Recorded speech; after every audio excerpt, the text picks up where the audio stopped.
I'm ready.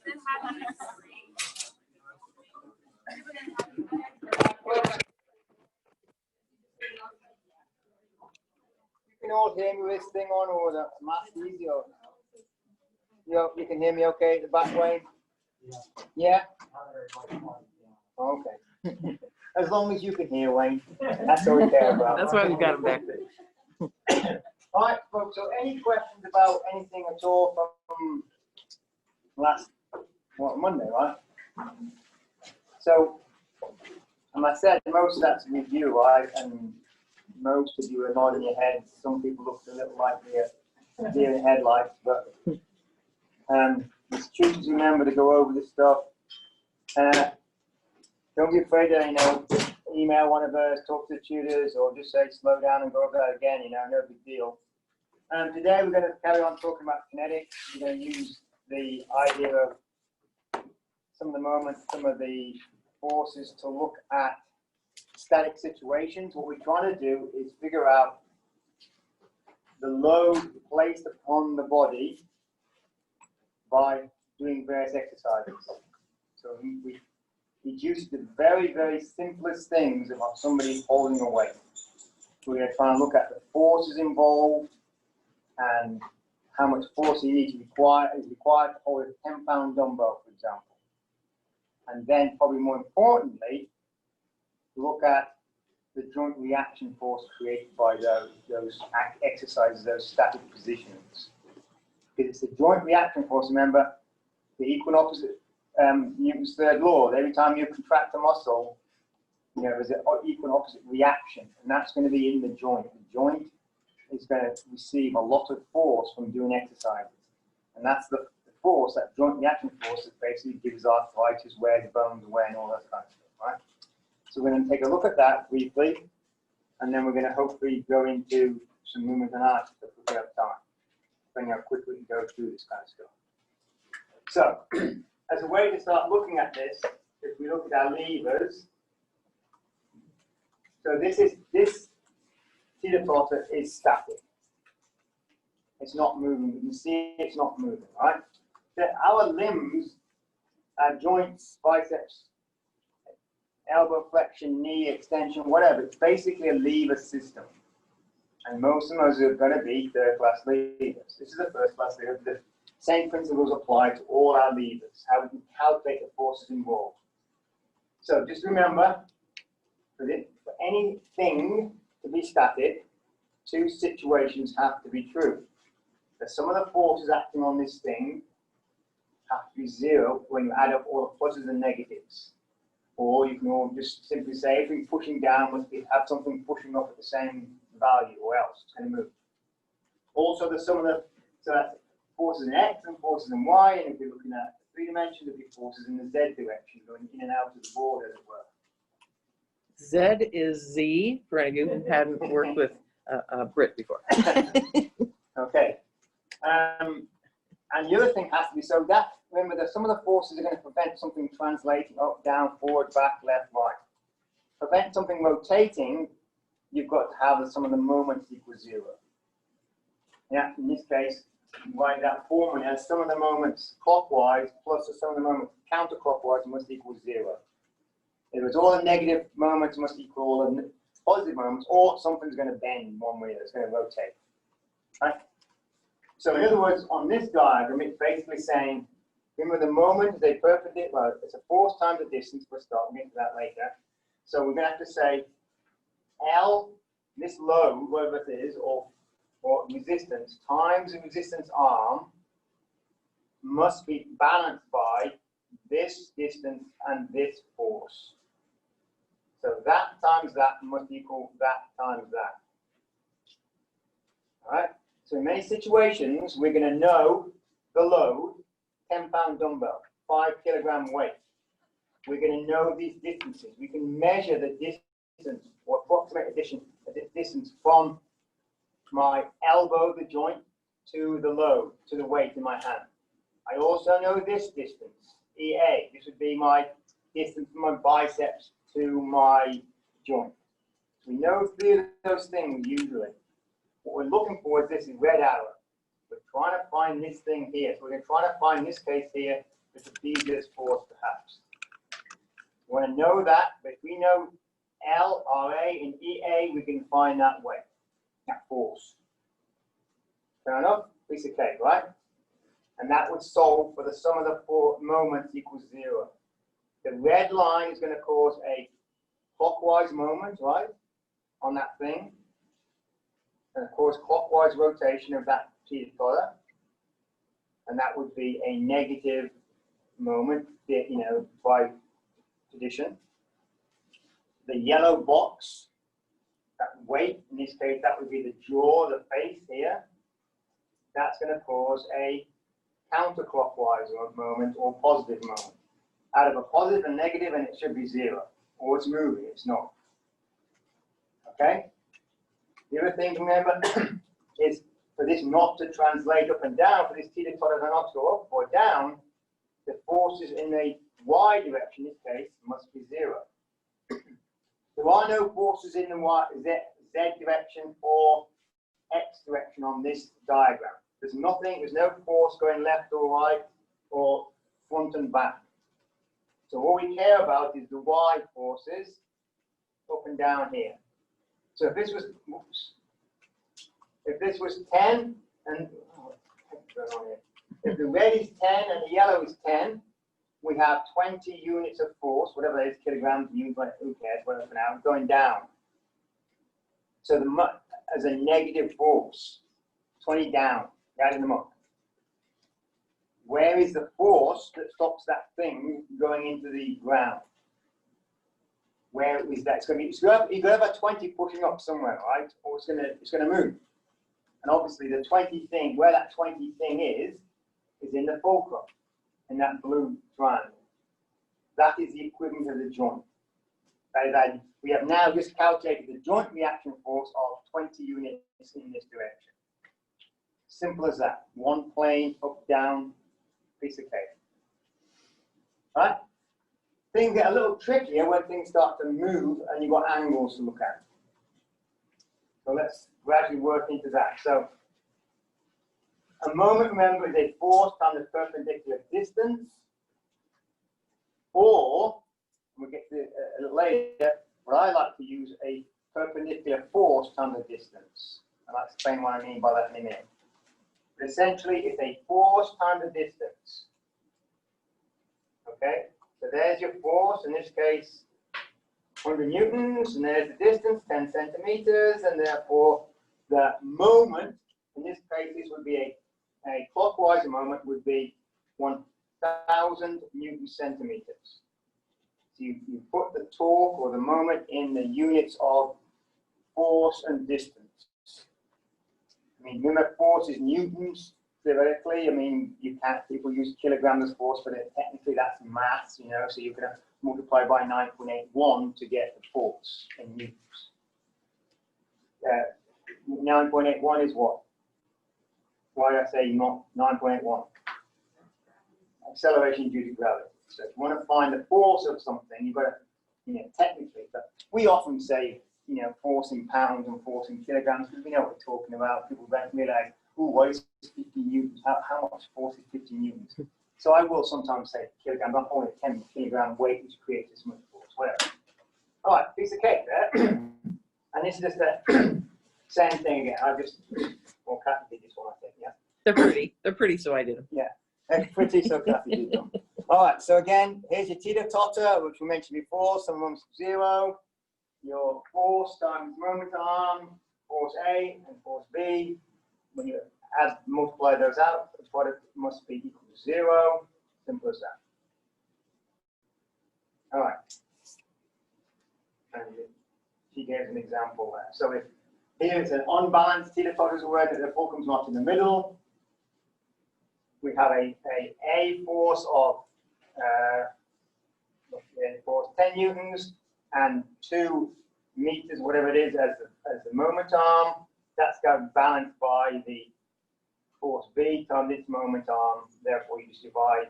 We know that distance there, and therefore the force calculated as 5 newtons. longer the moment arm, the smaller the force has to be to balance that other side where there's a big weight and a small moment arm.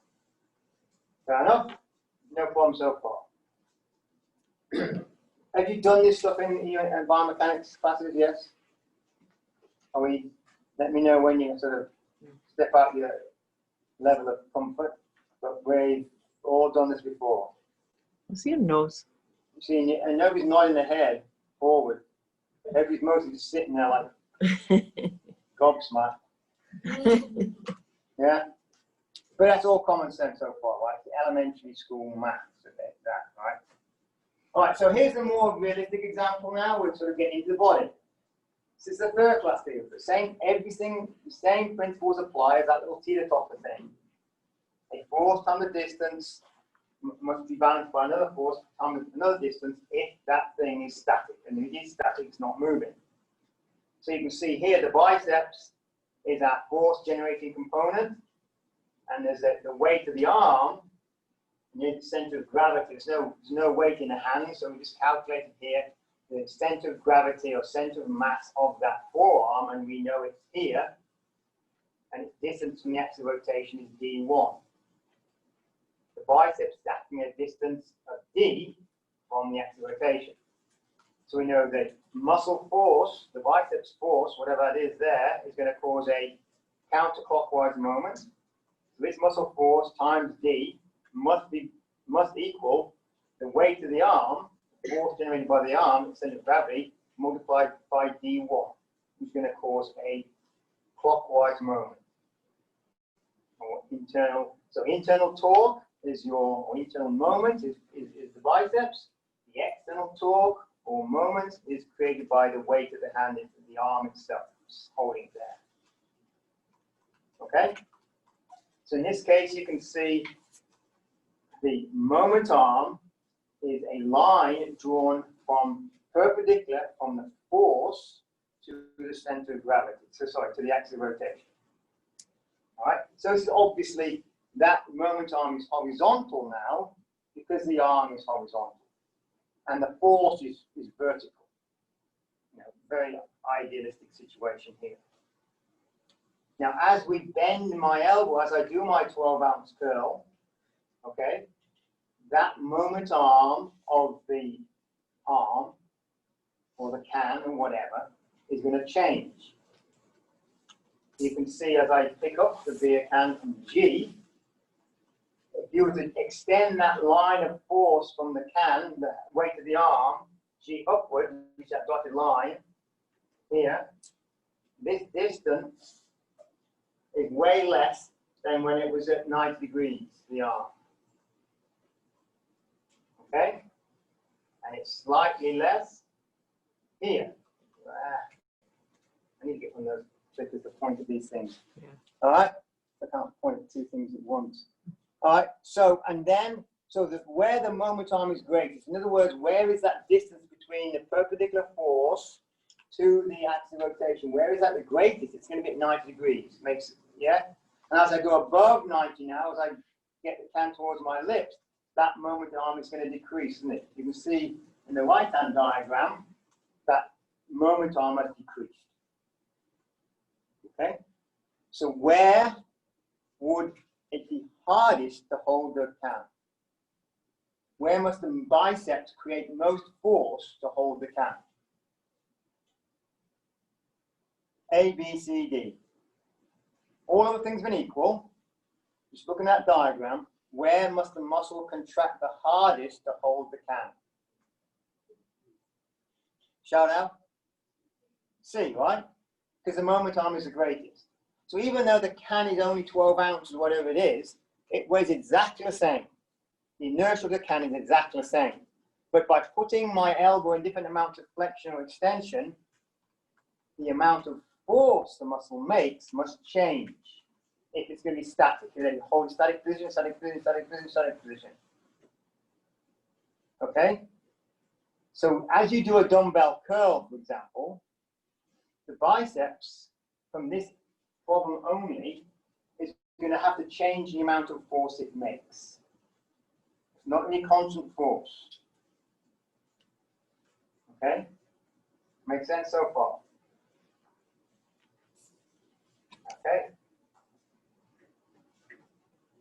Similarly, the moment arm for the biceps is going to change.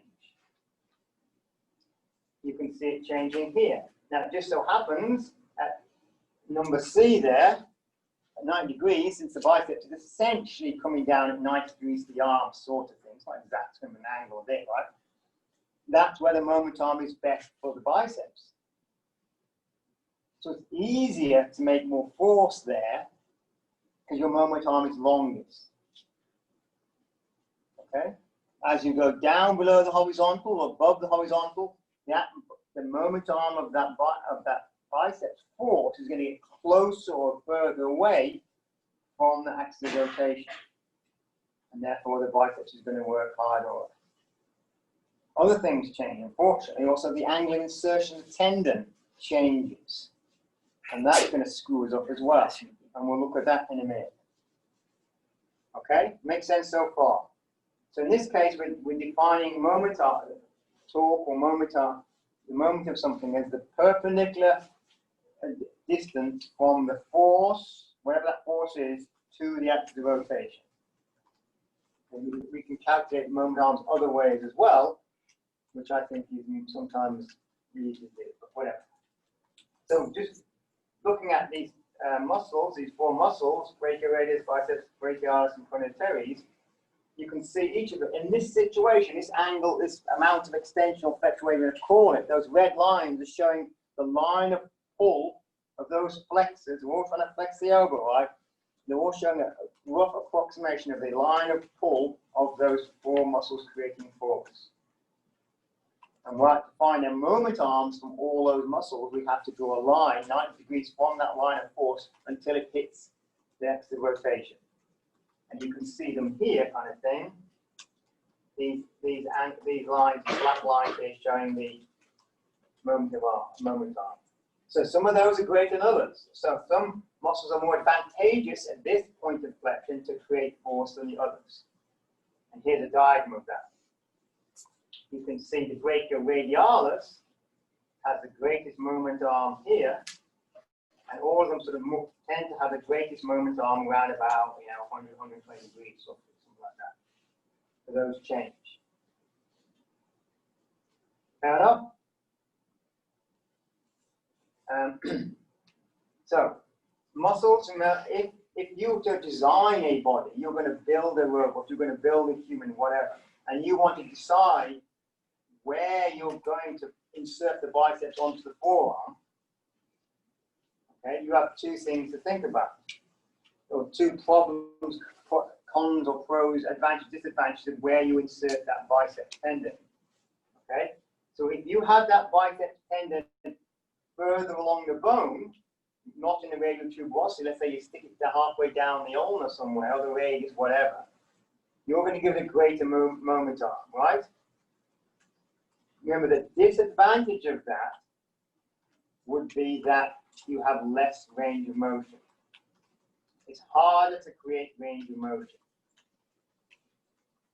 Okay, so in this, as this diagram shows, let's just pretend here's the arm. If I was to insert a muscle here and compare it to the muscle inserted here, there's my weight. If I was to contract this muscle and move the arm, I don't know, whatever that is, 2 inches, let's pretend. This is how far the weight would move. Now let's contract this muscle. It's got a longer moment arm, right? Here's the moment arm. If I contract that 2 inches, here's where the weight goes. Does it all make sense? So it's not a very good idea to do this if you want to throw a ball. Because I want to get linear speed of this hand, whatever this thing is at the end. So this, if I put my muscle over here, is not a good idea. Okay? Remember, a muscle can only contract a certain amount. It hasn't got an infinite amount of shortening capacity, right? What is the limit of shortening? All right, let's pretend I have a 10-inch muscle here. My biceps is 10 inches long. I contract it maximally because I want to make as much range of motion as possible. How far would it go? What's the limits, the minimal amount of distance, or how back can it get, how short can it get before it gives up? And when you're acting your sliding filament theory, right? You all know that one? Yes?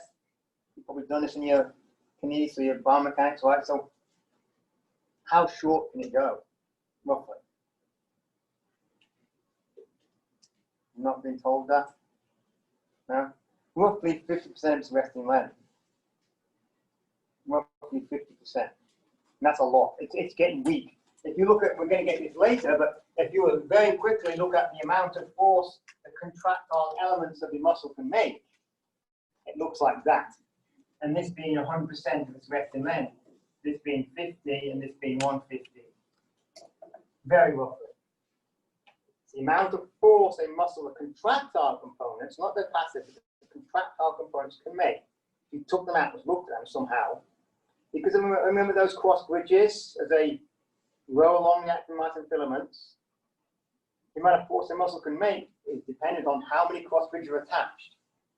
If I go too short, they start bumping into the sarcomere at the other end, the Z lines, and they end up, can't go anywhere. As you pull them apart, less and less cross bridge until they're completely floating in space. Now you're up to here. So there is a limit to what a muscle can do. And so we can't have a muscle out here contracting 200, to nothing and moving the arm. So that's the advantage of having and disadvantage of having moving your moment arm of your inserting your biceps out here. Okay? But having a muscle out here will be able to create great torque, couldn't it? If I don't care about throwing the ball for, I'm just caring about lifting a huge weight at the end of my hand, I'd want the muscle way out here somewhere. Because remember, your mechanical advantage is what? Effort arm over resistance arm.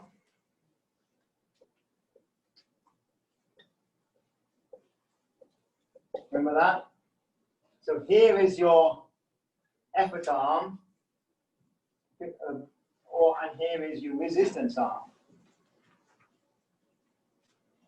The closer, the longer you can get your effort arm, if you put the muscle half an inch behind the weight, way better mechanical advantage is having your muscle over here, right? So that's, again, we've talked about before, that's the advantage, but what's in this case a disadvantage of having third-class levers and having your biceps close to the axis of rotation. It sucks at making force, but it's very good for making movement. Range of motion, right? Fair enough so far? Am I going too slow? I think I am. Oh, good. I'm saying the same thing 10 times. All right. Now, remember, every time a muscle creates a force, that force is a vector. In other words, it has a direction and a magnitude. So far, we've looked at forces, muscles inserting into bones at 90 degrees. Very easy. All the force is causing rotation. But nearly all our muscles are going to insert into the bone at some angle. Okay? And what we can do then is resolve that force into components. We want to know how much force is causing rotation and how much force is causing, in this case, this would be compression. Okay? So what muscle is this? Obviously that's corporal brachialis, right? And it's so the arm's out in here somewhere. So in this case, that arm, that muscle is causing kind of flexion across the body this way, so whatever, or a deduction, whatever. Right? So this muscle, I'm trying to pull my arm inwards with this corporal brachialis. So that muscle is going to have two effects on that bone. We can resolve them, that orange line, into its rotary and its compressive components. So remember I said that a torque can be a perpendicular distance times a force. It can also be a perpendicular force times a distance. So we'll go into more detail on that in a little bit, but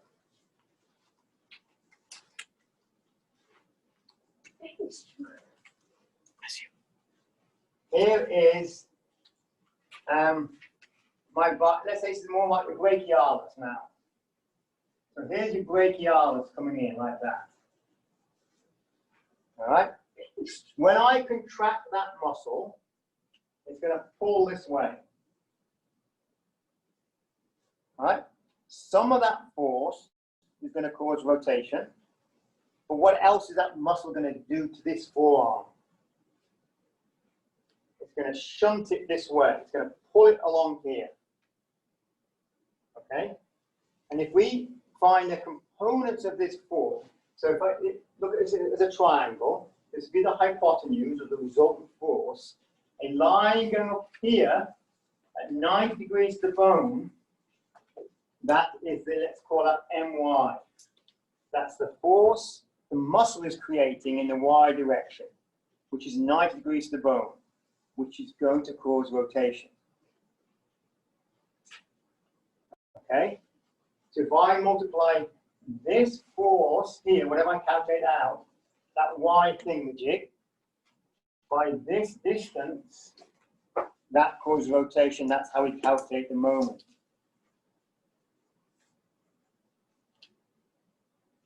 As opposed to the other way of calculating it would be, this is the orthogonal distance. There's the perpendicular distance to the force.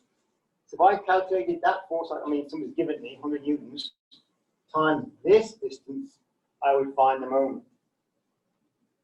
I can't multiply this force times this distance, right? Because this is not 90 degrees to the bone. This distance is not 90 degrees in this case. I'd have to calculate this moment here. This times this. It's exactly the same mathematically as my times this distance. We'll get into this later. This is maybe just skipping ahead. So that force then, that brachialis force is going to cause rotation, but it cannot help because of the angle of insertion, whatever this is here, is also going to pull the bone into the joint. And you could put that there or there. And this we call mx. That's the muscle force in the x direction. So this is going to stabilize the joint. That can be good, it can be bad, whatever. In the hip, it's often pretty bad. It creates a heck of a lot of force and it hurts. Look at that in a second. All right, makes sense? So we need to be able to calculate joint reaction forces. We've got to find these thingamajigs, these components of a muscle. And simple trick, right? So here's the Y force, and here's the X force. All right, I'm going to calculate these. Simple, right?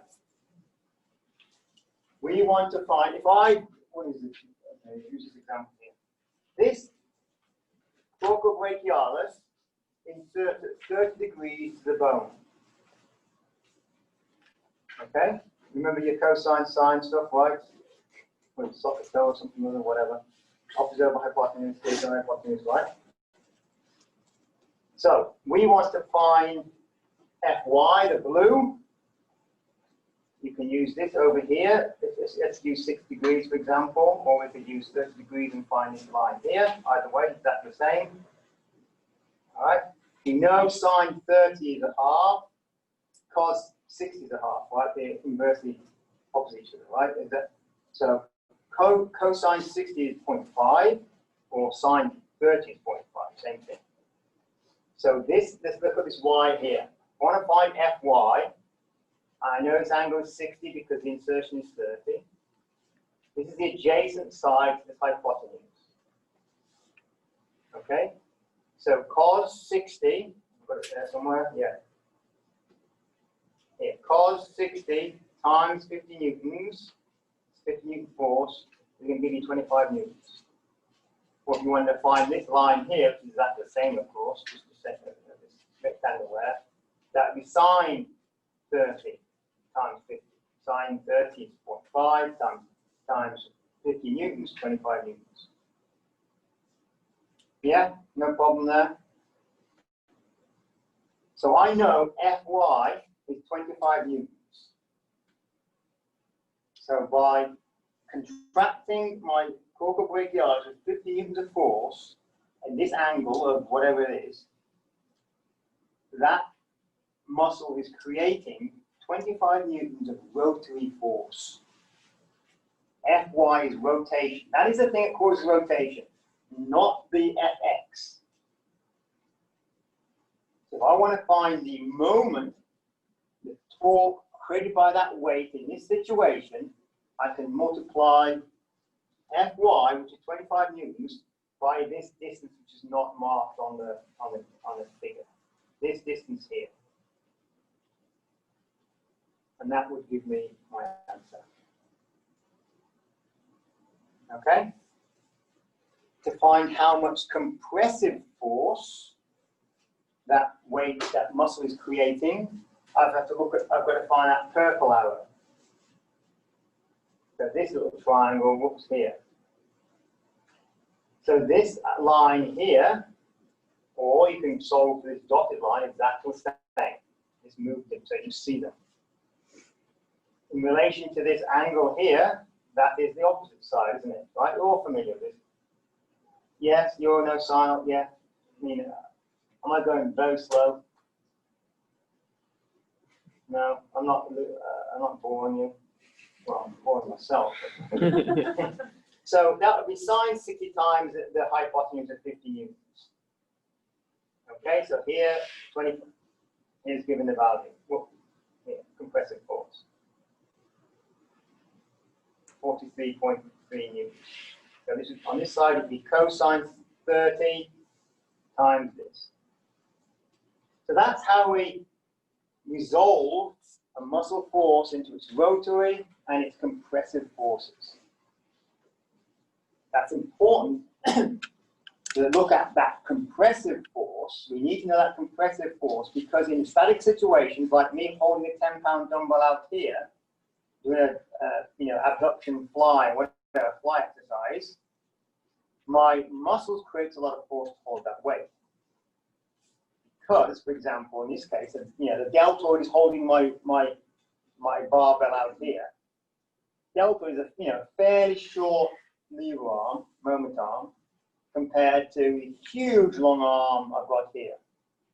So the deltoid, we're going to calculate some of these values later, is going to create a heck of a lot of force to hold a silly 10-pound dumbbell. But as what I want to do is, hold it out here to cause rotation. But as a result of that muscle mass and muscle force, and the angular insertion of the deltoid into the deltoid tuberosity, it cannot help pull the bone towards the joint. It's going to pull this way with a lot of force, a heck of a lot of force. This example's in the hips, we'll do that as well. So remember, sum of forces equals 0. So to make sure that my arm stays still here, you're going to have a massive amount of force pushing back. So that blue line, that purple line, must all have an almost equal opposite, not exactly equal opposite, but force pushing backwards. So you get a lot of force in each of our joints by creating muscle moments. All right? Whoops. Here you can see what's going on here. Just in this case, on the left-hand side, you can see the rotary force and the compressive force or stability. However, when the biceps or the forearm gets past 90 degrees, that force is going to cause what? So let's put that, make it look easy to see here. So here's my weight, and here's my biceps coming down here, let's say. This is the left-hand diagram. So that force is going to cause, some of it is going to cause rotation, which is 90 degrees. Some of it is going to cause compressive forces, all right? And that's 90. Fair enough. When we get to horizontal, here's your weight, here's my biceps, here's my Y force, where's my X force? There is none, right? There's no compressive force of my biceps if it acts at 90 degrees to the bone, is there? There isn't one, straight up. However, if the biceps now, or the elbow is flexed to this position, which is on the right-hand side, here's my biceps coming down here, all right? I've got to draw a line at 90 degrees to the bone. That is the MY. Okay. Where's MX? Where's my X force? Finish a triangle. 90 degrees to MX, over to the resultant force. What? There's the arrow. What is that bicep doing to the joint now? It's going to decompress. It's going to distract the joint. It's going to pull the joint apart. It cannot help it. It doesn't want to do that, but tough. That's what it does. Here's an extreme example. Brachioradialis. Okay. It's not particularly good to see there, but let's put that there. You can see how it's, my arm's out here. This is right along the bone. All right. So in this case, the little green arrow represents the rotary force of the brachioradialis. The brachioradialis, remember, is an elbow flexor, right? Is it across the wrist joint? Where does it insert?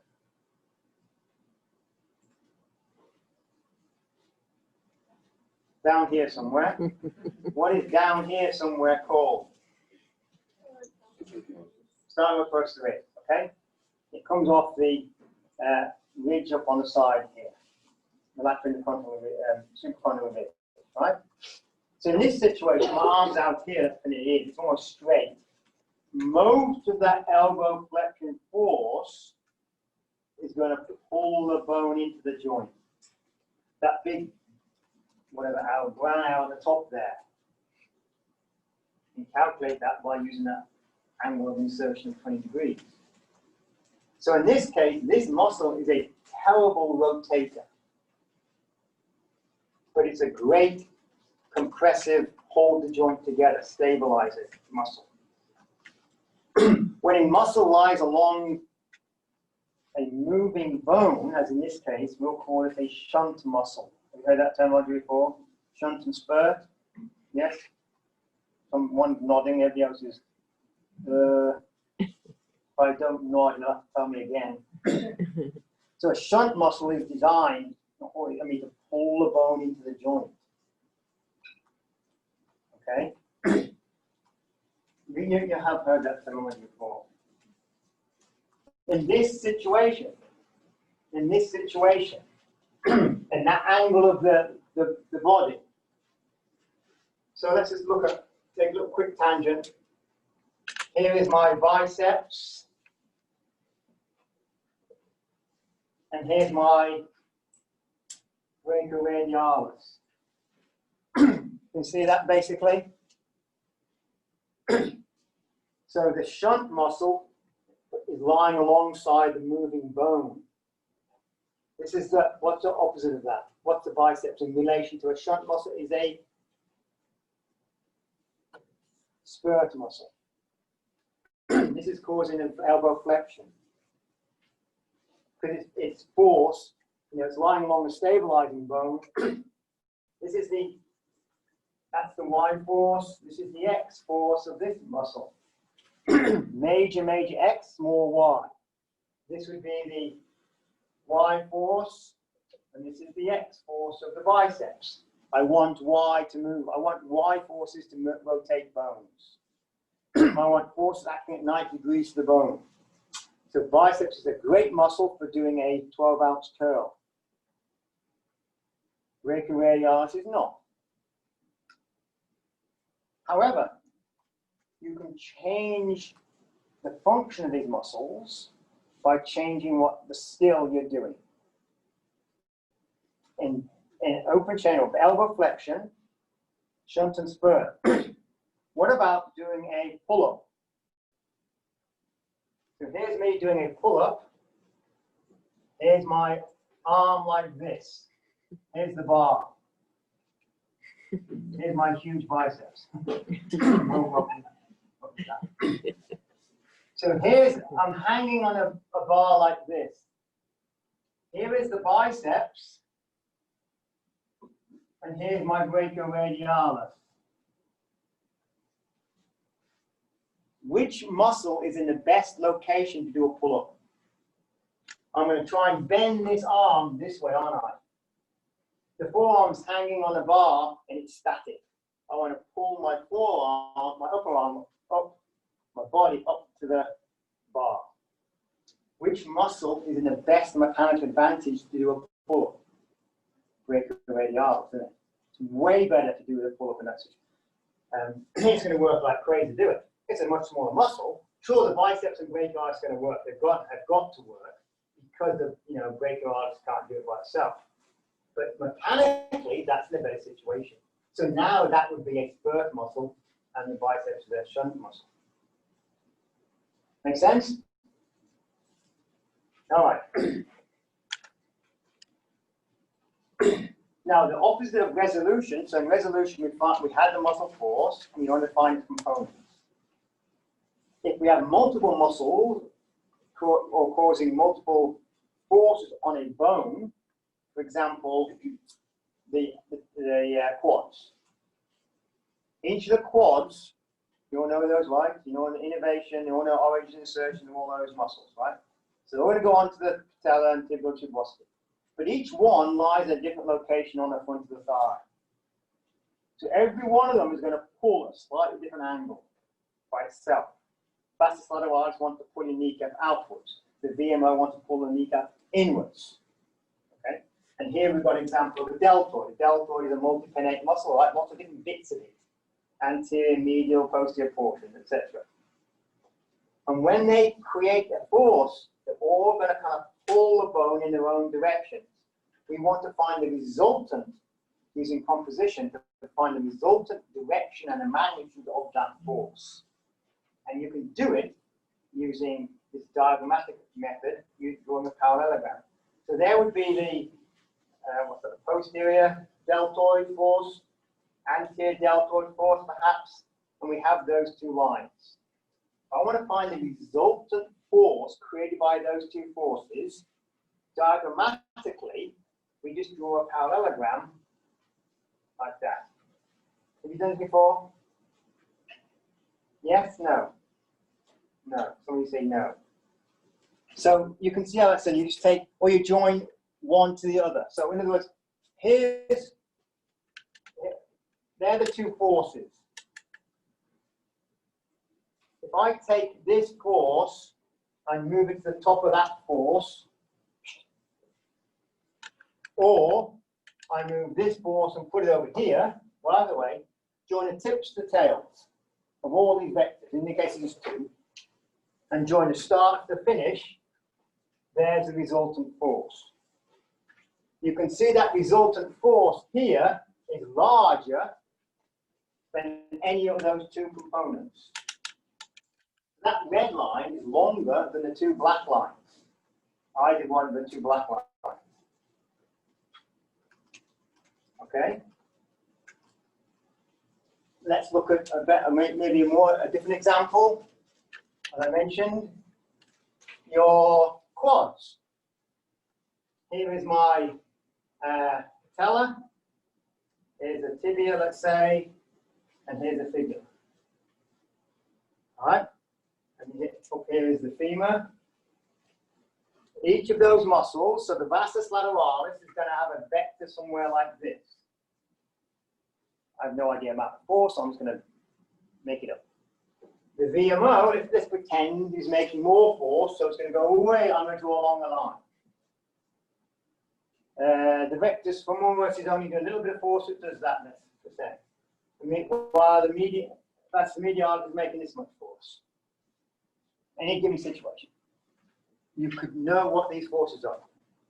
I want to find what direction that patella is going to go, and how much force is it going to be moving by. So I would add all these up. I need to go off the screen here, but I could add this one and this one. Okay, then I'd add that one to it, and I'd add that one to it. You know what I'm saying? I'd take each one off. Let's say we take this one and put it there. We take that one and put it there. We take that one and put it there. And up there would be the resultant effect of that. Make sense? You can do it mathematically, which is what you should do. We won't bother going out there, whatever. So let's pretend I've got two forces here. If I want to actually calculate this, well, I'm just going, hey, diagrammatically, I'm going to put this here and here. And there I know is the resultant. So I want to find that mathematically, simple. You just find the x and y here, and the x and y here, and add the y's and x's up. So add these two x's up and make, I don't know where that would be here, let's pretend that would be here probably, that distance and the two y's, that distance, and there would be the resultant. So you do that 20 different, you've got 20 vectors there, you add all the x's, find the x's of all of them, find all the y's of all, add them all up into x and y, boom, and there's your result. This is very important in chondromalacia patella, for example. Got quickly clinical relevance. Do you know what chondromalacia patella is? So wearing away of the inside, underneath of the kneecap. And one of the common PT reasons or theories of why that occurs is because the pull of the quads is not balanced. You're going to the orthopedics, days and days. But essentially, when you flex and extend your knee, your patella hopefully rides up and down that groove in the femur. All right? But let's pretend, so here's all your four vectors, let's say, of all those muscles, and the resultant force is in a nice direction like that. Let's pretend for some reason you get knee pain. You bang your knee, you bruise your knee, whatever. And now the VMO shuts down a bit. Very commonly, it will shut down. If you give a knee effusion of a healthy person, if I was to inject your knee with saline and blow it up, your VMO would be inhibited. So now the VMO, which is this one over here, now is this much of a vector. Okay? Where would that resultant line, which was here, where would that go now, relatively speaking? It would go over here, wouldn't it? So now my patella would track over here a bit, not where it's supposed to go. So it starts wearing away on the back of it. Pain. Chondromalacia patella, death of the cartilage behind the patella. So you as a PT would do what? To treat that person. Very simply, very broad terms. What would you do? Make the VMO pull more over its right direction, yeah. Strengthening the VMO is a typical, I'm not saying it's the best, I'm not saying it works, but that is a very typical thing people do. And from a motor control perspective, I would say it's not particular strength, but it's the timing of it, activating it correctly to make sure it is balanced. And you go, faculty or someone will teach you, and so will Joe. You can tape the knee. McConnell taper technique. They grab some tape and yank it onto the patella and try to put it in the right position to stop the pain. All of these principles of treatment are based on this thing here, the vector pull of those muscles. All right, so there's some application behind all this rubbish. All right, what's next?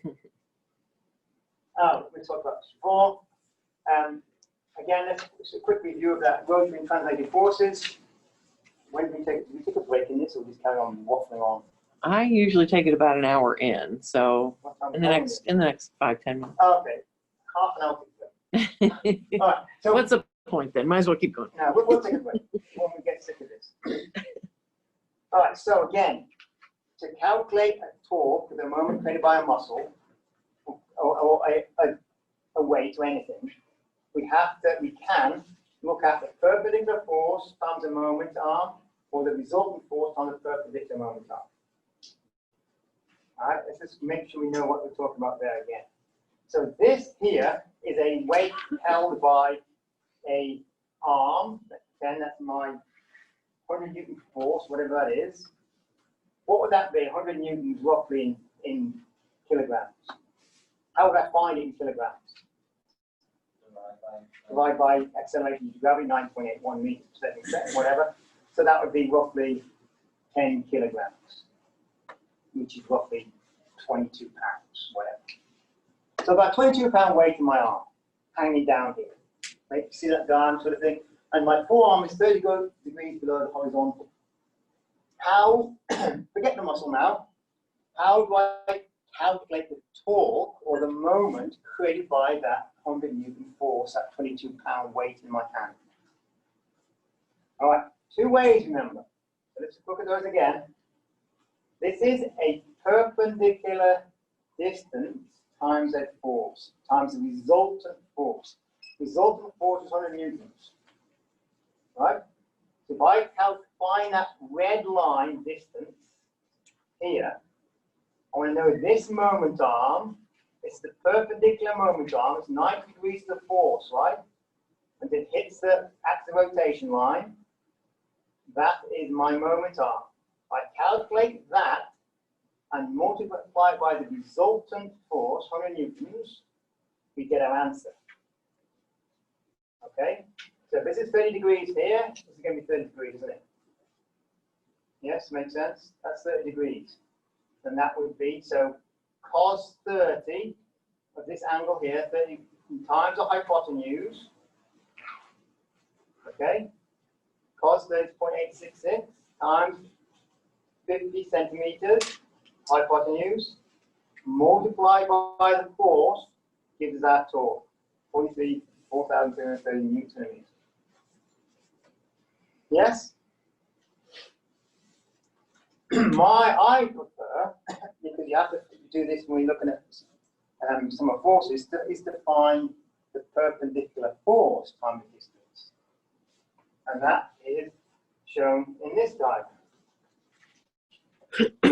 So if I can find the weight, the y force here, multiplied by the resultant kind of distance, as it were, the real distance of the bone, is what you answer. And mathematically, it's exactly the same equation. So this angle here is 30 degrees, obviously, right? So, not all people.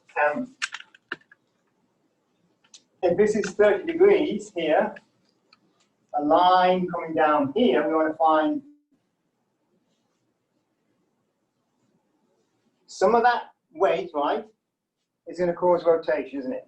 Some of that weight is going to cause the arm to rotate. What is the other part, the y component, sorry, the x component of that weight going to do? Hold the arm away. Pull the arm away.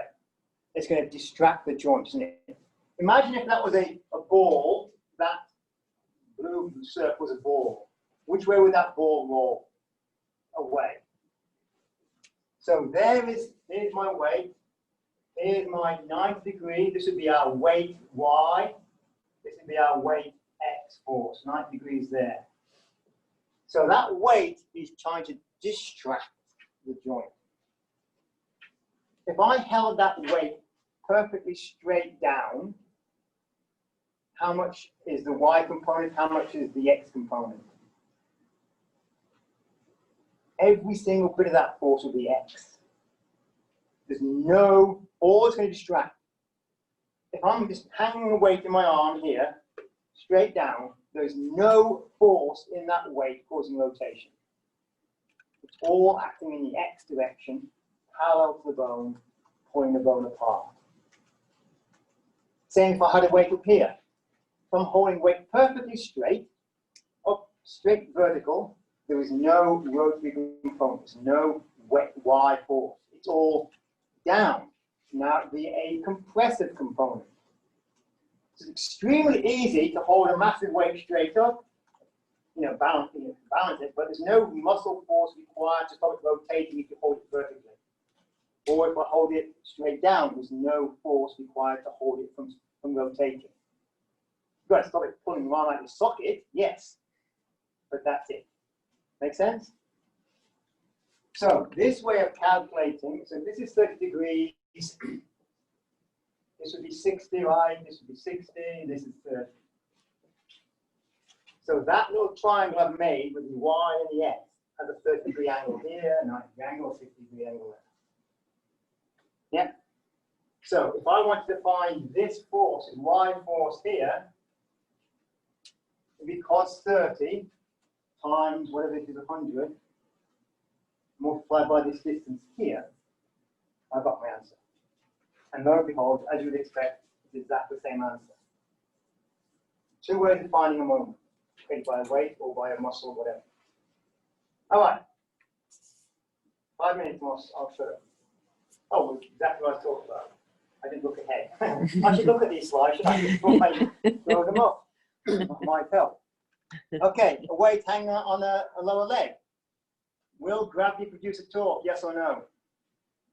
Is the force due to gravity creating a torque on my lower leg? Of course not. There's no force acting at 90 degrees to the bone. It's all causing distraction. It's hanging on my ligaments there. I'd probably have my muscle force going on as well, just to stop it, yanking my foot out, but there's no force causing rotation. Here there is. Now I've got a moment arm. Now I've got this force away from the pivot point. And there's two ways to calculate, remember. I can look at the distance or the different forces, whatever. Where would the gravity cause the greatest torque? Left or right?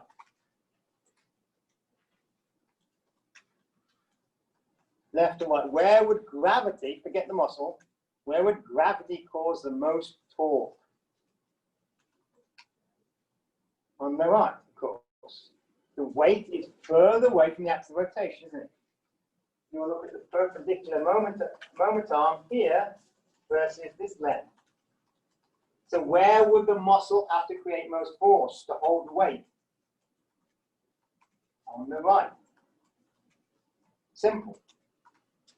Where would, okay, I'm doing a dumbbell fly exercise, right? 10-pound dumbbell, whoop, up to there and stop, and then all the way down to there. Where is it hardest to hold the weight? Here, A, B, C, D, E, F, G, whatever. Where? Out here, of course, because the different weight is a long way from making the joint. Here, as I go down here, it's easier and easier and easier. As I go above here, it's easier and easier and easier. All of the things considered. And the muscle's going to shorten and lengthen, it's going to screw things up as well. But in terms of pure moment arms of the weight, it's hard here, easy here, easy here. All right? When we design our exercises, we have to think about these things. Okay? All right, I'll shut up. For good, I'm done. Rest of the semester. Oh, no. Let's take a quick 5-minute run around, stretch, break, big break, balance, find equal and opposite force coming down in the Y direction. So we know it's not moving. Because I've told you that must be true. If I have two people pushing on this box with the green, trying to slide it to the right, there are two people pushing on that box, and it's not moving, we know there must be a force pushing back the same direction, opposite direction, equal amount of force in total.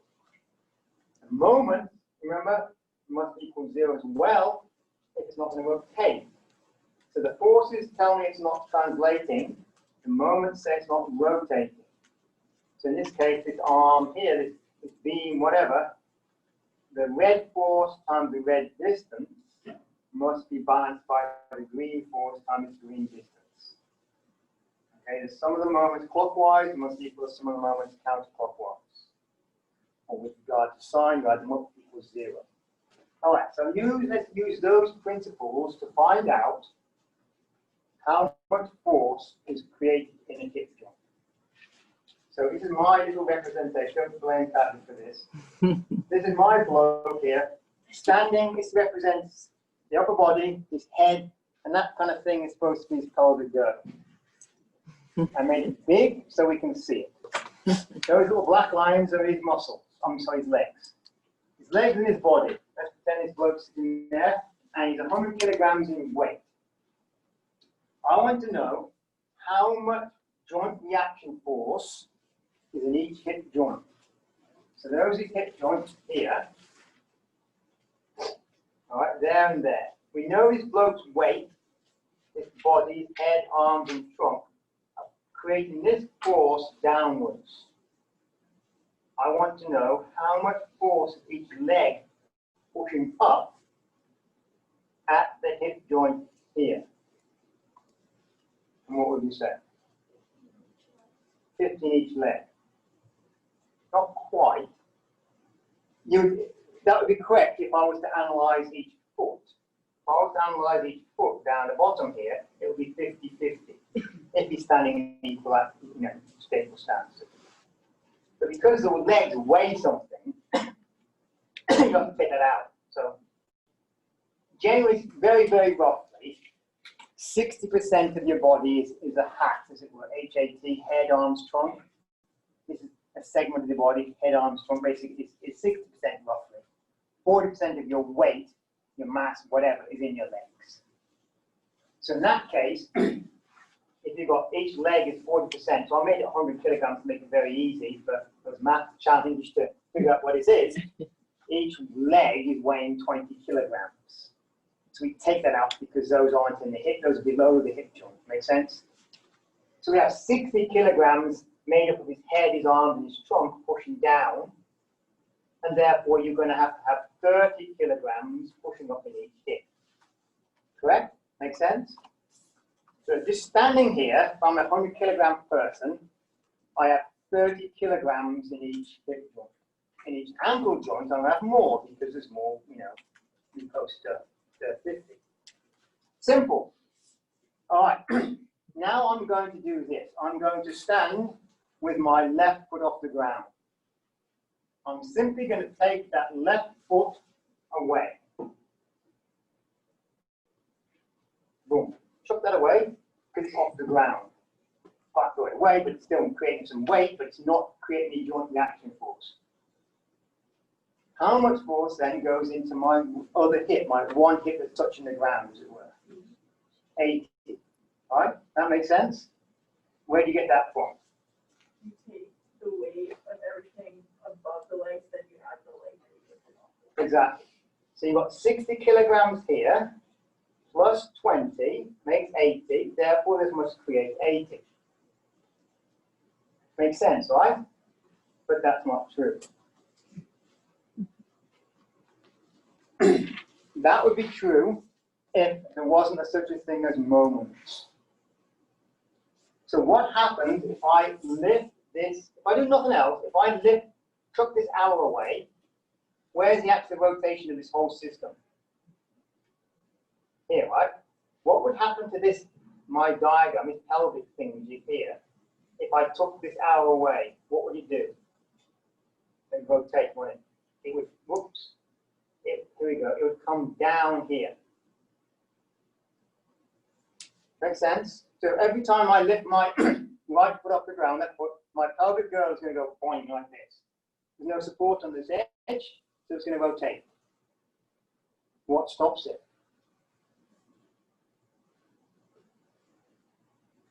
If I kept my pelvic girdle level, you don't exactly do that. Let's pretend I did.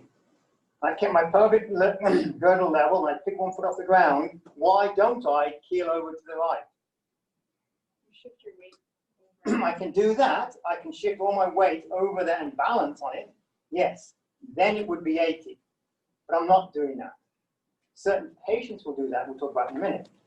I could do that to balance all my weight over here so there's no rotation. But I'm not. I'm not doing that. I'm just picking his foot up. I am not shifting my weight to this side. Good answer, yes, you could do that. But generally speaking, we don't do that.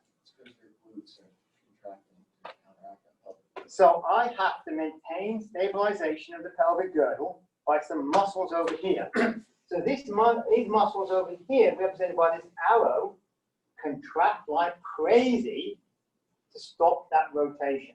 And what are those muscles called? This one, these particularly? The hip abductors are glute medius and glute minimus, generally speaking, transversalis a little bit. But mainly the medius and minimus are the big ones doing that for you. And they're pretty chunky. Like you dissect them, they're pretty old, very strong muscles. You know the insertion, don't you? Yes? You know the nerves. Yes? I want to ask it. You know nerve roots. Yes. Okay, so let's look at now some of the moments to find the resultant force here. All right, so I just made this up, and I've kind of guessed anatomically, roughly. Maybe I exaggerated to get the point, but let's pretend these are the distances here between the axis of rotation. Here's the axis of rotation. This is my right hip, and the moment arm for my glute medius and hip abductors, 10 centimeters. Yeah, give or take, fairly anatomically correct, perhaps. And here's the weight, the center of gravity coming down of the body, 15 centimeters away. And here's my other leg over here, 15 plus 15, 30 centimeters away. So by using, I want to find how much muscle force is created to hold that person stable. So I want to look at the moments. In this case, it would be clockwise. When I pick my left foot up, in this case, I'm going to rotate this bloke clockwise, aren't I? The hip's going to go clockwise because of his weight of his body and the weight of his leg off the ground. All right, so if we multiply 60 kilograms, you can convert to units if you want to, but whatever, by this distance, that will give the moment of the head up the trunk. And if I multiply the 20 kilograms of the leg by the 30 centimeters here, will give the moment created by the leg. Add those up, that is the sum of the moments clockwise. Because it's static, the person's not falling over, I know that the bloke's glute medius hip abductors, this force here, times its distance of 10, must equal that moment clockwise. So I'm going to create a counterclockwise moment by my hip abductors pulling on the pelvic girdle to stabilize. Make sense? Everything's 90 degrees, so it's a very, very easy example. This is a teeter-totter, literally. It's a teeter-totter. So don't freak out because you've got the bloke standing there. It's just a simple teeter-totter. All it is, a weight and a weight, and here's a force here. That's all it is. This weight, which is his body, against this distance, this leg and this distance, multiply those together, and it's got to be balanced by this distance, which we know, and this force, which we do not know. That's what I'm after. You know, anybody can do that, right? It's simply as it put out like when you put as simple as diagram as that. So here's the answer. 60 kilograms by 15 centimeters gives you 900 kilograms centimeters in torque. Again, I could put newtons or whatever. 20 kilograms is the leg times its distance of 30 gives us 600. Add them together, 1500. divide that by our 10 centimeter distance, which is this thing here, okay, gives 150 kilograms of force. So to hold, I'm a 100 kilogram person, to hold myself up on one leg, my hip abductors have to create 150 kilograms of force. This is not unreasonable. This is not, out of the ballpark, as it were. All right, so that is stopped rotation now. Let's get back to our sum of the forces equals 0. Then we have to get back to this situation here. We're now going to solve for the top right-hand corner. Previously, without any muscle force going on, we were right when you said it was whatever it was, 80 kilograms or whatever. But now, what are the forces coming down? We have a 60 kilogram mass, head, arms, trunk. We have a 20 kilogram leg hanging out there, his left leg. But now, because we've got our moment solved, we have also this 150 kilogram weight or force, whatever you call it, coming down here. So we have 150 plus 60 plus 20, we have 230 kilograms of force coming down towards the ground.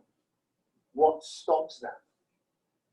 What stops my pelvic girdle going downwards? We've got to have a force pushing up somewhere. We've got to balance it out with a force going up because it's static. Where is that force? It's in my hip joint. And it's equal and opposite direction to that force coming down. So we have a 230 kilogram force in the hip going up. So that is 2.3 times body weight. And if you look, you actually do this and measure it, we can put sensors in people's hips.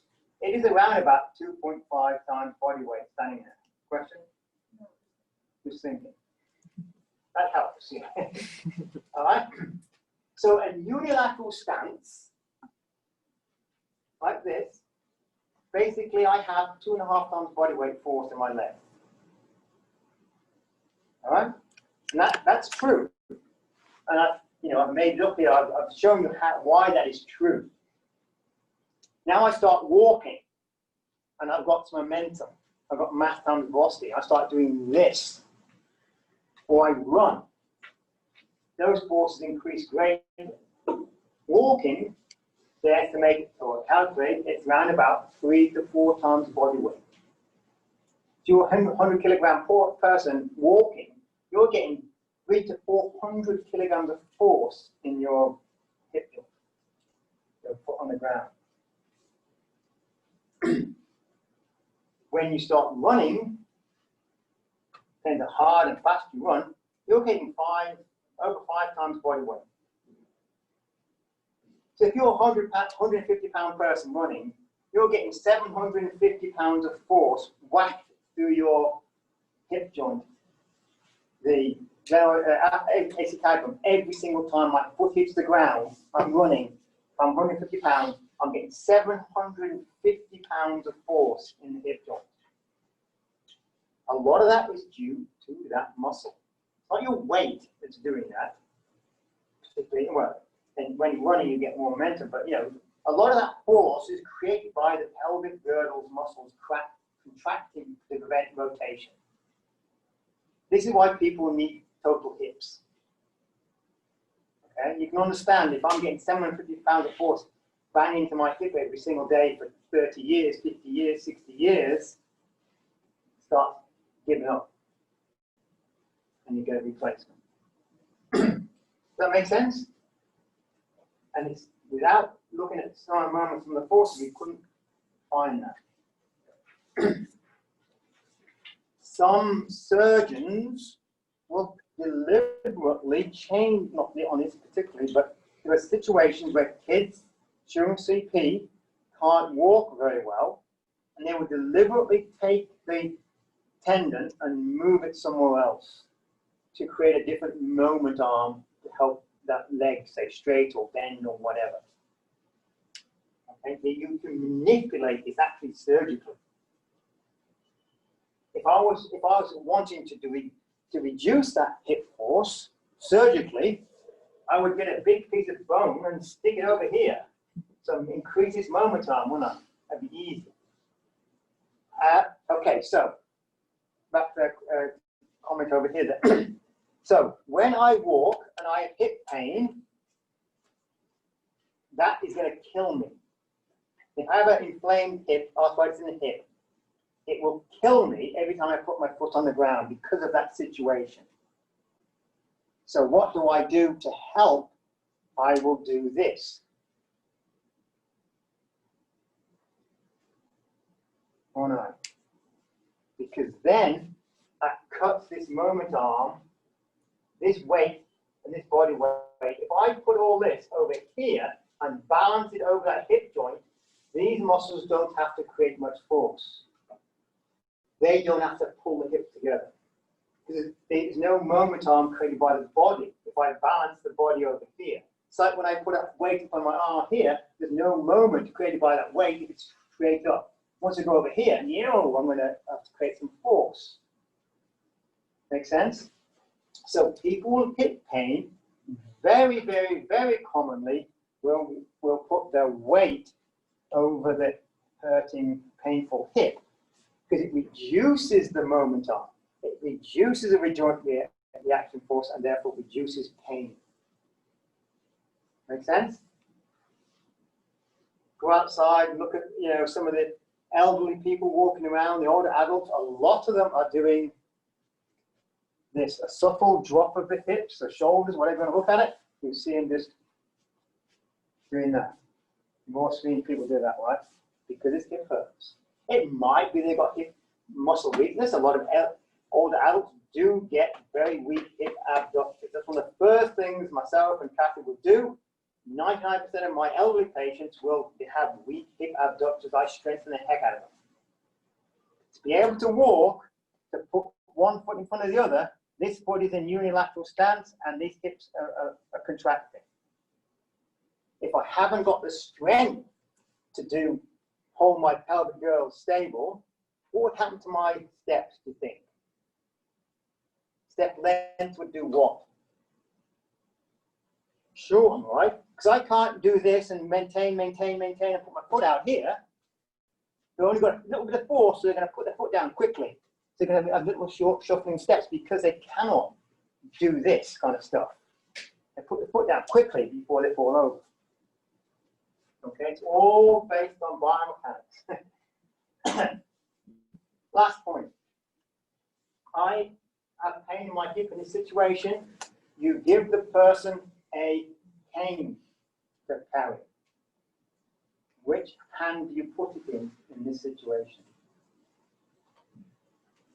You would put it over here on the opposite side of the pain. A lot of people naturally put it on the leg with a pain in, but I want to create a moment arm, so I want to resist, I want to stop 60 and 20 causing rotation. If I put a cane way over here, the further, the longer the lever arm possible, way over there, if I push down a little bit, it puts the body up right. Obviously, you have to do that, you can have it closer, but the longer the distance and the axis of rotation, you're going to apply that force, the less force you have to apply to counteract that body weight doing that. That makes sense? Okay. When we're looking at these situations, like kind of calculate, we often create what's known as a free-body diagram. That's a good point in this situation. So a free-body diagram, it helps you solve a situation, an anatomical correct situation, by just putting arrows and lines on it's a stick figure. You make a stick figure. What I've been doing is making stick figures. So the first thing to do in solving an anatomical question, if I say my biceps and my deltoid is holding a force, a weight here, my leg is doing this, my hips are doing that, you're not going to draw all the muscle, you're not going to draw all the bone. You used to make a stick figure. Put the forces on, and the lines and directions, everything you know, on that diagram, and before you're trying to solve the problem. So, I think this is out of the book. Kathy, did you get to send the book? Of course I did, yes. Very nice one, yeah. Yeah, So I did not draw this. this is the anatomical situation on the left-hand side. But if you want to actually solve this, you have to make a stick figure like this. These black lines. So you can see the weight of the dumbbell thing here as a resultant force. It's going to have a Y and X component. You've got to find those. The weight of the leg has a Y and X component. That's a resultant coming down here. The force of the quads is the red component here. It has an X and Y component. And it's going to be a joint reaction force pushing back. That's essentially the stick figure of the situation. Helps us visualize it, helps us just get on with it and solve the issue, solve the problem. Okay? And here is one for the arm. There's my dumbbell, there's the anatomical situation with the biceps, the elbow force, the load of the arm, and the weight of the dumbbell in the hand. Here is a free body diagram, the stick force, the stick diagram, as it were, of that situation. And a common sense, you'd automatically do one of those, wouldn't you?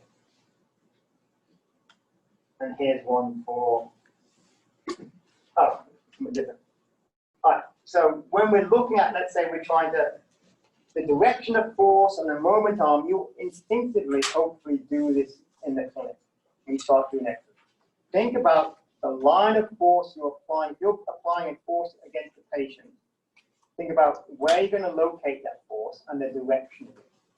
So if we want to resist knee extension, okay? So the patient's trying to do this, and you're trying to push the hand, push the leg down. You're trying to create force in the bloke's quadriceps. Should you push here or push here, which would create the greatest moment for you and make the person work the hardest? This side, right? On the right-hand side. If I push down here at 90 degrees to the bone, this is going to create the most torque, and therefore the person will have to create the most force to resist you. You will do this, you will learn this in therapeutic skills. When you're what is called manual muscle testing, you want to try to test the force of somebody, how strong they are. You will manipulate where you put your hand on the body to create more force or torque. So I'm going to try and test the patient's shoulder abduction strength. Would I push down here or push down here? At the end of the arm, right? It's much easier to break the person, as they would say. You want to find sometimes you'll break them, means they make enough force after they give. Push here versus here. Push at the end. The issue you need to work. We talk about that. Skills is, is the elbow tall? If the elbow's hurting, you can't do it. You have to go above there. Right? All right, last one. Here's a little problem for you. We could give this as homework or whatever for fun. Well, it's not graded. See if here's a real life situation. Did I make this up? No, it's from the book. From the book. Okay. I don't think it's their book. Oh, it's not. Okay. So the answers are not in the book. Oh, good. All right. So once upon a time, this bloke was doing a knee extension exercise. All right. I think I looked this up. Well, maybe not. Okay. But the shank is 4.4% of body weight, and the foot is 1.6%. I've done this before for you. All right. So the leg itself, the lower leg, foot plus leg, which is called shank in biomechanics terms, but comprises 0.6% of body weight. All right. So this is a 100 kilo man, whatever. I don't know. Yes, 100 kilo man. This is going to cause 4.2 kilograms of weight. So I want you, if you can, I'll probably solve it as well, find out in both these situations how much muscle force a person must create to hold that weight. Simple as that. But there's two things we need to know. The tibial tuberosity, so this distance from the quads is 8 centimeters, the axis of rotation. The weight of the leg and foot combined is 4.2 kilograms, and it's 45 centimeters from the knee axis. So this distance is 45 centimeters. The weight down here, 10 kilograms, where is that? I need to know that distance. The shank and foot's 25 from the knee, and Oh, the yeah. weight Oh, itself yeah. is 45. So the weight here, made a mistake. The weight is 45 centimeters. This distance here is 45. The combined center of gravity of the shank and the foot is here, and that's 25 from the axis of rotation. So first thing, draw your stick diagram. Draw your free body diagram. You've got a weight here, and you've got a weight here, and you've got a force here. This is 8, remember? This is 25, and this was what? 45. 45.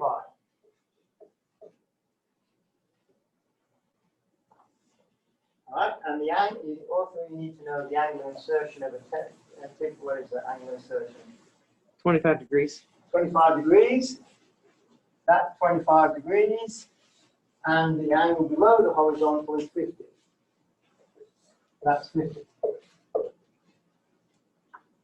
We have gone over everything you need to know to solve that.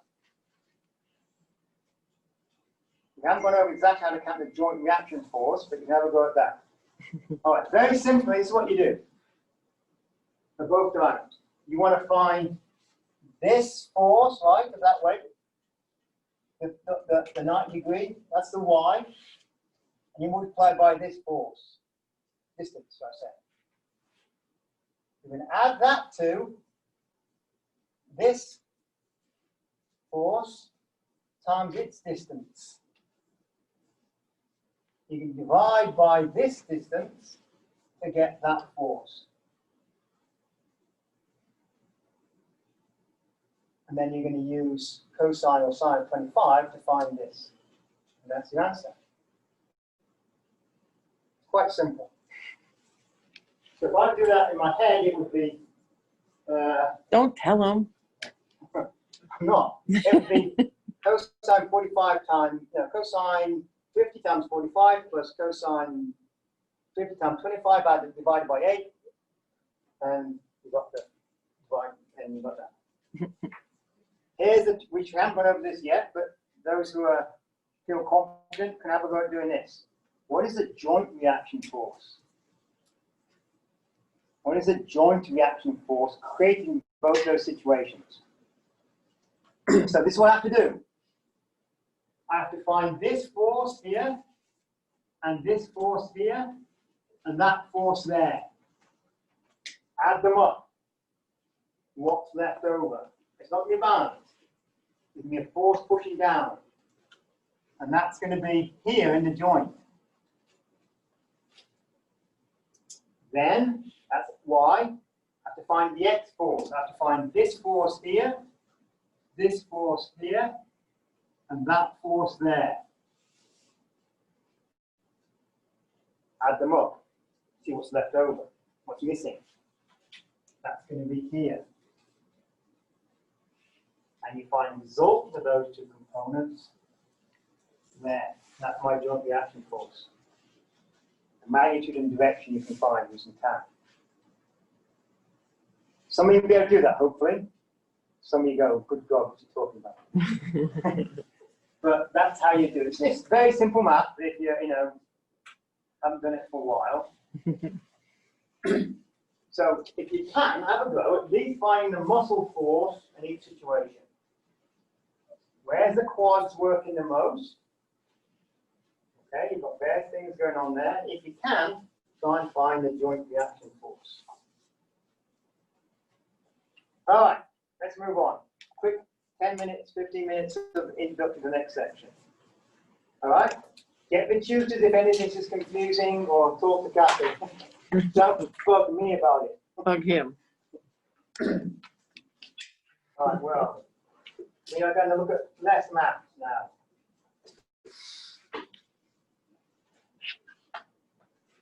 How do I do that?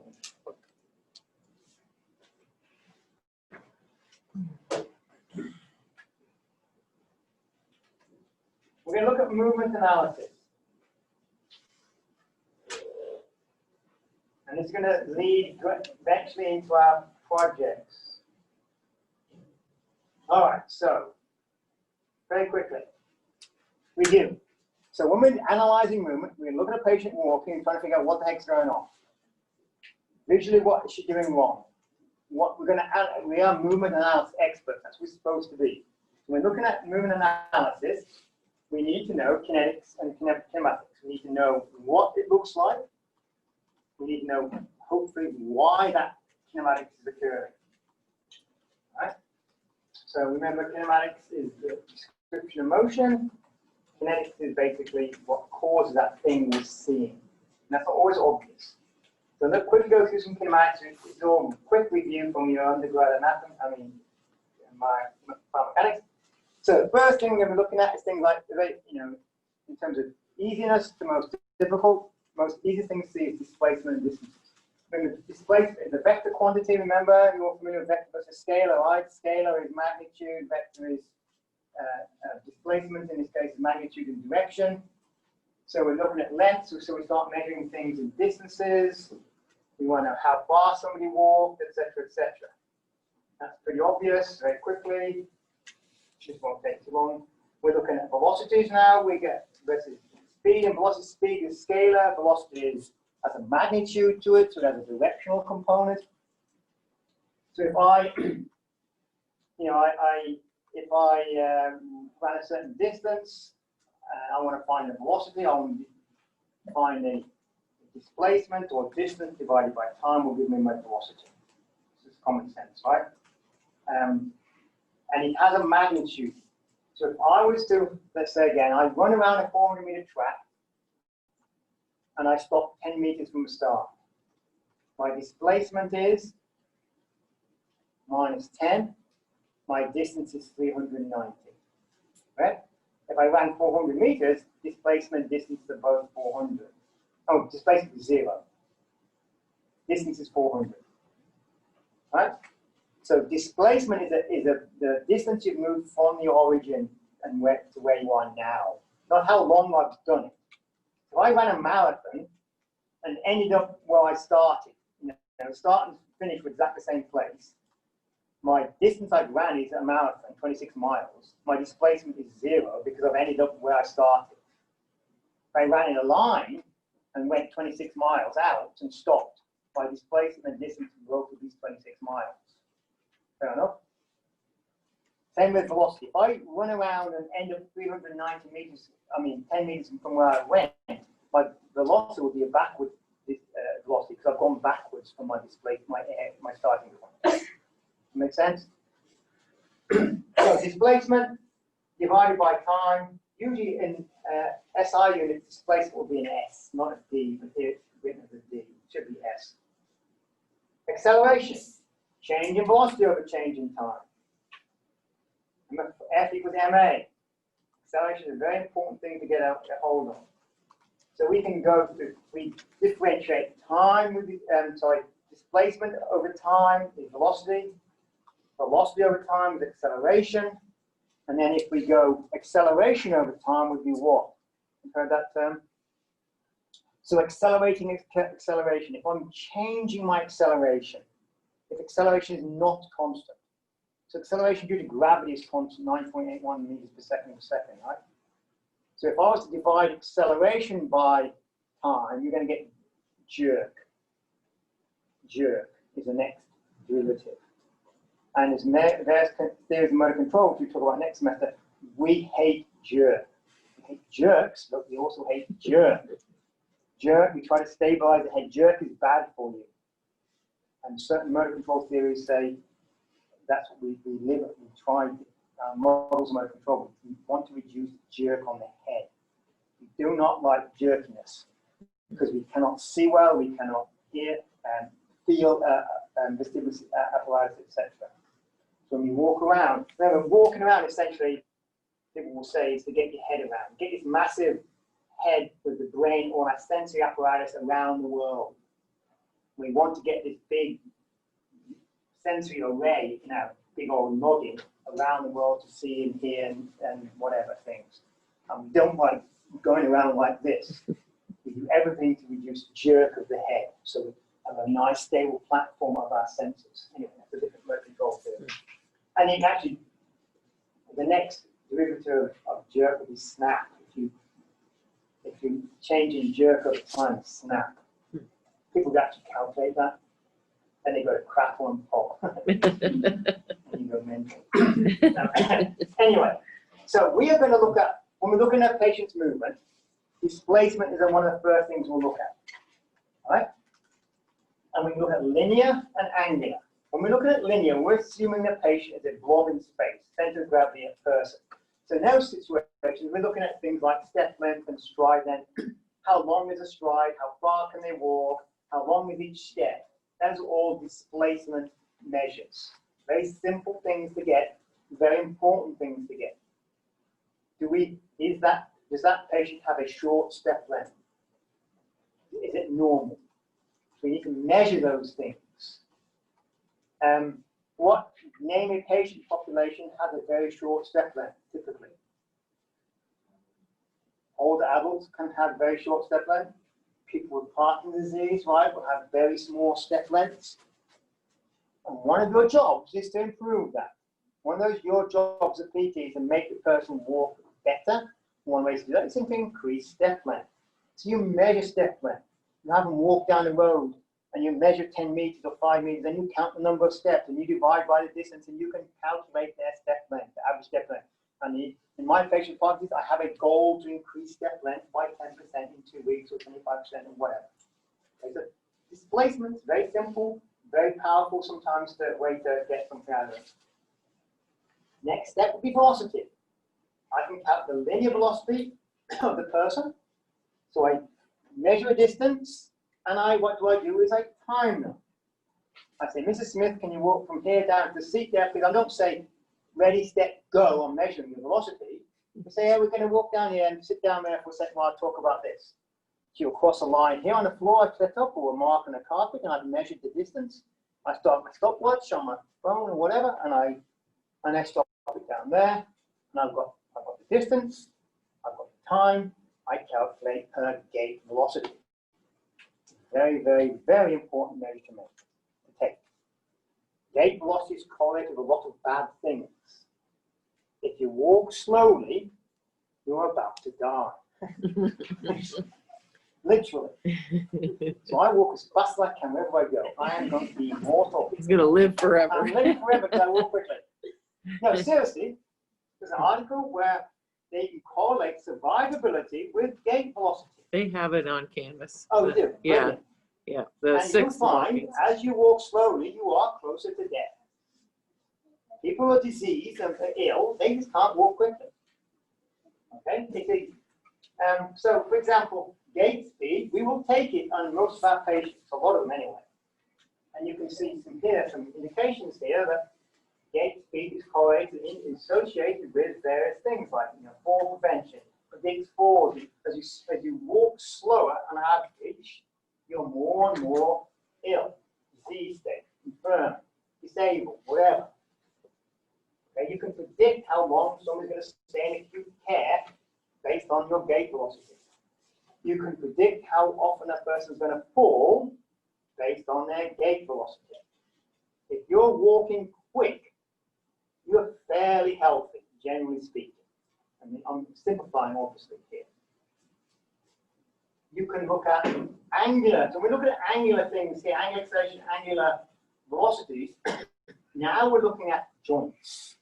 We're trying to describe how the person moves. When I watch somebody move, what is going on at the elbow, the knee? Do they have increased dorsiflexion or decreased dorsiflexion? Do they have reduced knee flexion, reduced hip extension, whatever? Those changes in joints are very, very important in movement analysis. They will tell you to a certain extent what is going on in the limbs, explains why the person is walking that way. For example, if I have reduced ankle dorsiflexion, okay, I can't dorsiflex. Let's say I've got foot drop. Have you heard the term foot drop? So lack of dorsiflexion of the ankle. When do I dorsiflex the ankle? in various parts of the gait cycle, but we've got to get to neutral, roughly, during the swing phase. So let's swing my foot through. I can't have my foot down like this, can I? Why not?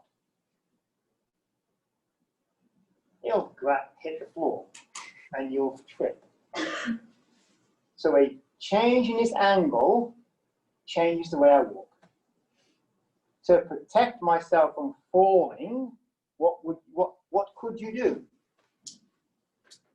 I have now essentially a functionally longer leg, you could call it, because it's too long to swing through, because now it's dropped.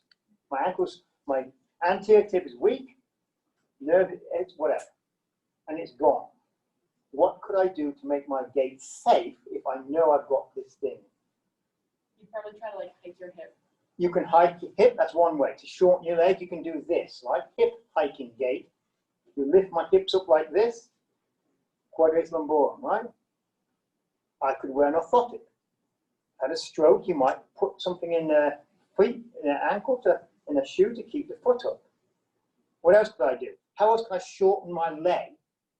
And I'm moving and out. So you're looking at this. What are they doing to make the foot go through? I can do this. What else could I do? I could lift my hip up higher. I could have greater hip flexion. I could do this, couldn't I? So someone who's got a foot drop gait might develop what's called steppage gait, where they walk like this.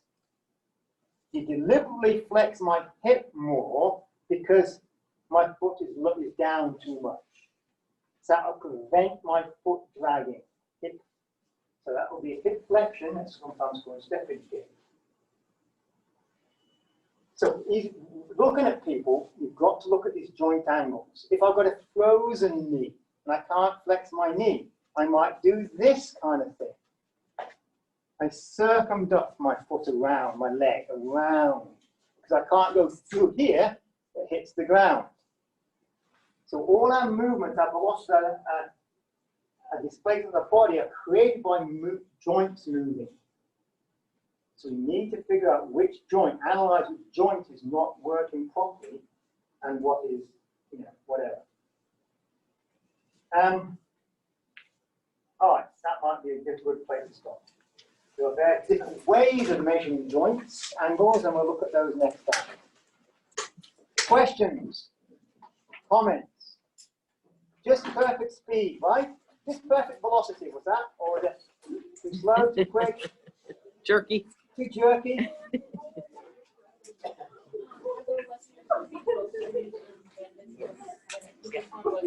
Yeah.